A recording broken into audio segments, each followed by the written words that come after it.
সকাল সকাল হাঁটতে হাঁটতে বাবার সাথে বাজারে যেতে আমার বেশ ভালোই লাগে মাঝে মাঝে। রোজ তো যাওয়া হয় না, মাঝে মাঝে যাই। আর বাবা কিনেছিল চিংড়ি মাছ আর পাবদা মাছ। তারপর বাড়িতে ফিরে এসে একটু চা খেলাম। চা তো আমি এমনি খাই না, কিন্তু এই মিল্ক বিকিস বিস্কিটটা থাকলে আমার চায়ে ডুবিয়ে খেতে খুব ভালো লাগে। দেন বাবার সাথে রেডি হয়ে গেছিলাম দোকানে। বাবা কাঁসার বাসনগুলোকে পলিশ করতে দিয়েছিল। জীবন চকচকে হলো না তো কি হয়েছে, বাসনপত্র জিনিসপত্র তো চকচক করানোই যায় না। এই পানের ডাবরটার অবস্থা দেখো কিরকম, তারপরে এটার ট্রান্সফরমেশনটা দেখো।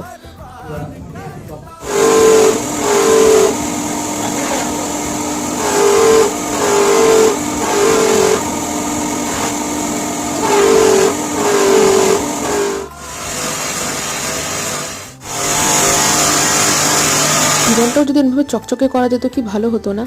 এই বাসনগুলো আমার থেকেও অনেক বয়সে বড়, আমার জন্মের আগেকার বাসন এইগুলো। তো যাই হোক, তবে বাড়িতে ফিরে এসে একটু হেয়ার কেয়ার করে নিলাম, দেন শ্যাম্পু করে নিলাম।